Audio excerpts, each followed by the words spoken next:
నమస్తే అండి. Assembly sections నడుస్తున్నాయి తెలంగాణలో. బట్ బడ్జెట్ వస్తుంది. మహిళలకు ఏమి ఇస్తాము, ఏమి ఇవ్వము అన్నది కూడా చెప్పట్లేదు. దాని గురించి మీరేమంటారు? ఖచ్చితంగా ఇది తూతూ మంత్రంగా నడిపించేటువంటి బడ్జెట్ సమావేశాలు. పేరుకి ఈ సమయంలో పెట్టాల్సినటువంటి బడ్జెట్ సమావేశాలు పెట్టాలి కాబట్టి పెడుతున్నారు తప్ప, గత సమావేశాలకు ఈ సంవత్సరం గత సంవత్సరానికి ఈ సంవత్సరానికి బడ్జెట్ పెద్దగా ఒరిగింది, పెంచింది. ప్రజలకు ఉపయోగపడేది ఏం లేదు. మరీ ముఖ్యంగా మహిళలకు ఉపయోగపడేది అయితే ఈ బడ్జెట్ సమావేశాలు ఏం లేదు. మహిళా ఓట్లతోటే ఈ ప్రభుత్వం అధికారంలోకి వచ్చింది. కానీ మహిళలకు మాత్రం ఏ ఒక ప్రామిస్ చేసింది కూడా వాళ్ళు నెరవేర్చినటువంటి పరిస్థితి కనిపించట్లేదు. ఎగ్జాంపుల్ చూసుకున్నట్లయితే మహిళలకు ఇస్తున్నటువంటి మహాలక్ష్మి పథకం కింద 2500 రూపాయల ఊసు లేదు. అమ్మాయిలకు ఇస్తున్నటువంటి కాలేజ్ అమ్మాయిలకు ఇస్తున్నటువంటి స్కూటీల ఊసు ఏం లేదు. గతంలో ఒంటరి మహిళలకు వితంతువులకు ఇచ్చినటువంటి 2000 4000 చేస్తా అని చెప్పారు, ఆ ముచ్చటే లేదు. ఏ విధమైనటువంటి స్కీమ్లో మాత్రం మహిళలకు ఈ బడ్జెట్లో అవకాశం కల్పించలేదు. మహిళలకి అది పేద ప్రజలకు కానీ రైతులకు కానీ ఎవరికి కూడా ఈ బడ్జెట్ ఉపయోగపడే విధంగా లేదు. పేరుకు మాత్రం అసెంబ్లీ సమావేశాలు నిర్వహించాలి కాబట్టి రేవంత్ రెడ్డి గారు నిర్వహిస్తున్నారు. అంటే ఇప్పుడు ఆయన బడ్జెట్ ని కూడా లైక్ ఏంటంటే ఆయన పనులకి నిర్వహించుకుంటామని చెప్తున్నారు, కానీ ఎక్కడ మహిళలకు ఇస్తానన్న 2000 కానీ ఫ్రీ గ్యాస్ కానీ తెలంగాణలో గ్యాస్ కోత కూడా చాలా చెప్తున్నారు. ఇట్లాంటి టైంలో కూడా ఒక గృహిణి అంటే ఒక హౌస్ వైఫ్ కానీ ఒక స్టూడెంట్ కానీ రేవంత్ రెడ్డి గవర్నమెంట్ నుంచి ఎట్లాంటి సపోర్ట్ అనేది రావట్లేదు మేడం. సో మీరు తనకి ఏం చెప్పాలి? మేము ఇది చెప్తున్నాం. రేవంత్ రెడ్డి గారు ఈ రోజు అధికారంలో రావడానికి తన కలలో కూడా ఊహించని విధంగా తను ముఖ్యమంత్రి అవ్వడానికి కారణం పెద్దపీట వేసింది మహిళలు. రేవంత్ రెడ్డి వస్తే మాకు ఇంత మంచి పనులు చేస్తాడా, మేము ఈ రోజు కోటీశ్వర్లం అవుతాం అని చెప్పేసి మహిళా సంఘాలకు సంబంధించినటువంటి మహిళలు, మామూలుగా మహిళా సంఘాల్లో లేనటువంటి మహిళలు అంటే మాకు 2500 రూపాయలు వస్తే మీ కుటుంబాన్ని పోషించుకోగలుగుతాం కదా, ఫ్రీ గ్యాస్ వస్తే మాకు ఇంట్లో ఖర్చులు వెళ్తాయి కదా, ఫ్రీ కరెంట్ కదా అని చెప్పేసి వాళ్ళందరూ టక్క టక్క ఓట్లు గుద్దిలు. కానీ ఈ రోజు అదే మహిళలు అంటున్నాం, మీ ప్రజల దగ్గరికి వెళ్తే అదే మహిళలు బుద్ధి తక్కువ రేవంత్ రెడ్డికి ఓట్లు వేసినాం, రేవంత్ రెడ్డి మాటలు విని వేసినాం, నమ్మి వేసినాం. కానీ చెప్పు తీసుకొని మేము కొట్టుకోవాలి తప్ప రేవంత్ రెడ్డికి మళ్ళీ జీవితంలో ఓటు వేయమని చెప్తున్నారు. సరే, ఈ బడ్జెట్ సమావేశంలోనైనా 2 సంవత్సరాలు గడిచినా ఇప్పటికైనా మహాలక్ష్మి పథకంలో ఉన్నటువంటి అవన్నీ అమలు చేస్తారు కావచ్చు అని ఎదురు చూసారు. కానీ వాటి పేరే లేకపోవడంతో ఇంకా వ్యతిరేకత పెరిగింది ప్రజల్లో. ఇంకోటి ఏంటంటే బడ్జెట్ సమావేశాలు మాట్లాడకుండా చిల్లర మాటలు మాట్లాడుతున్నారు రెండు పార్టీలు, కాంగ్రెస్ కానీ అసెంబ్లీ బడ్జెట్ల గురించి మాట్లాడకుండా ఏదో జరిగిపోయిన గతంలో జరిగిన కేసుల గురించి అని దాని గురించి అని ప్రశ్నిస్తున్నారు.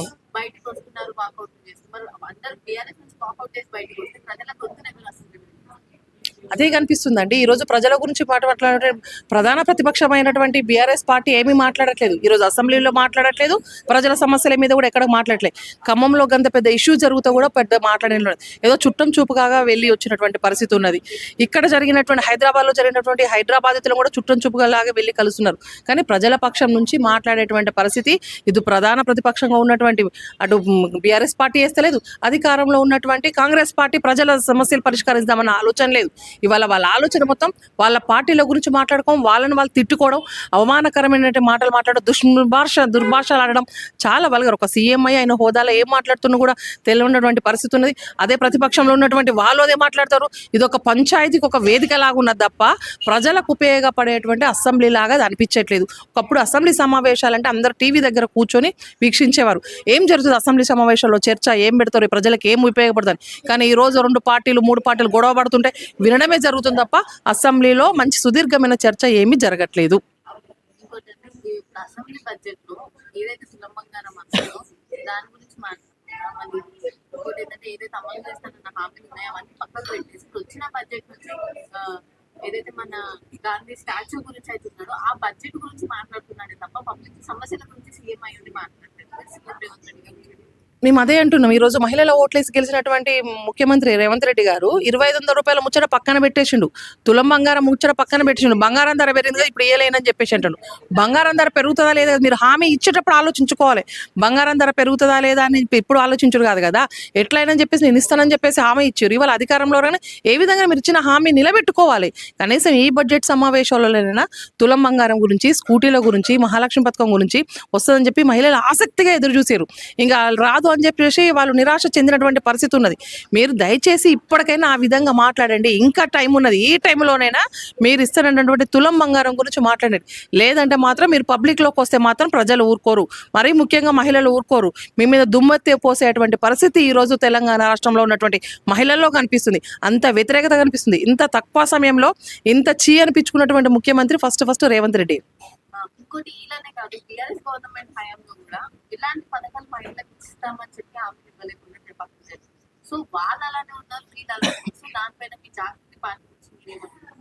బీఆర్ఎస్ పార్టీలో కూడా ఇస్తారనే దాంట్లో సగం మాత్రం ఇచ్చారు, పూర్తి స్థాయిగా ఇవ్వలేదు. బీఆర్ఎస్ పార్టీలు ఉద్యోగస్తులకు కావచ్చు, మహిళలకు కావచ్చు, మహిళా సంఘాలకు కావచ్చు ఇస్తారన్నటువంటి హామీలు అప్పుడు వాళ్ళు పెద్దగా ఇచ్చింది ఏం లేదు.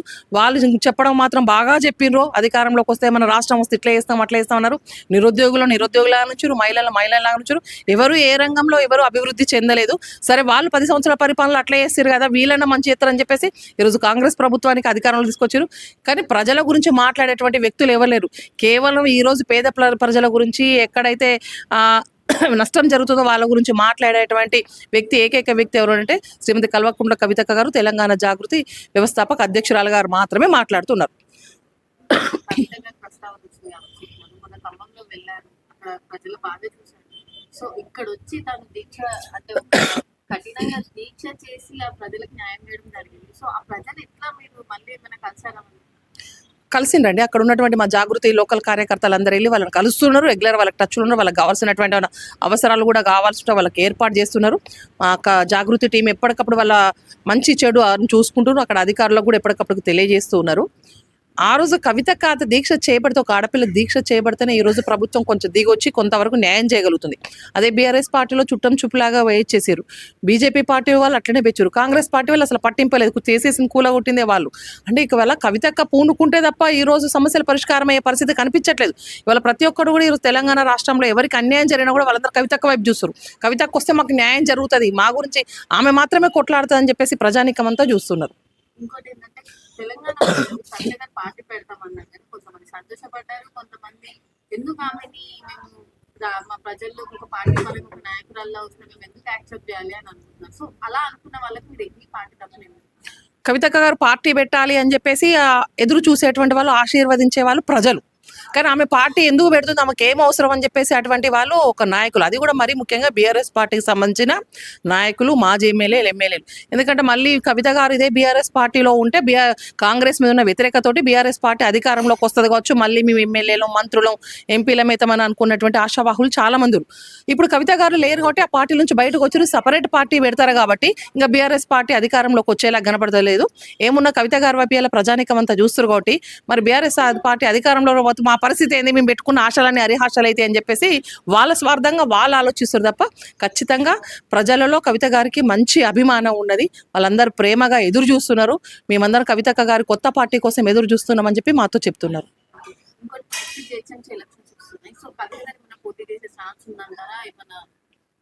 సమస్యల పైన మాట్లాడే అంటే ఇంతకుముందు సపోర్టెడ్ గా నిల్చున్నారు. సో ఇప్పుడు జిహెచ్ఎంసీ ఎలక్షన్స్ లో పోటీ చేసే మన అవకాశం కవితక్క గారు కాదు, కవితక్క గారి తరఫున మా పార్టీ ఏదైతే ఉందో మా జాగృతి పార్టీ నుంచి మా కార్యకర్తలు ఉన్నారు చాలా మంది. వాళ్ళు ఆల్రెడీ ప్రిపేర్గా ఉన్నారు. వాళ్ళని నిలబెడతారు. కవితక్క గారి మద్దతుతోటి వాళ్ళు నిలబెడతారు. వాళ్ళ గెలుపు కోసం మేమందరం కూడా ప్రయత్నం చేస్తాం. జిహెచ్ఎంసీ పరిధిలో ఉన్నటువంటి సమస్యలన్నిటి మీద కూడా కవితక్క గారు మాట్లాడతారు. ఓవరాల్ తెలంగాణ ప్రజలకి బీఆర్ఎస్ నుంచి కాంగ్రెస్ నుంచి జాగ్రత్త పడాలంటే ఏమని చెప్తారు? తెలంగాణ ప్రజలకు ఏం చెప్తున్నామంటే, 2 సార్లు మీరు తెలంగాణ రాష్ట్రం ఏర్పడ్డ కాంచి ఈ 2 పార్టీలను గత 10 సంవత్సరాలు బీఆర్ఎస్ ప్రభుత్వాన్ని చూసారు.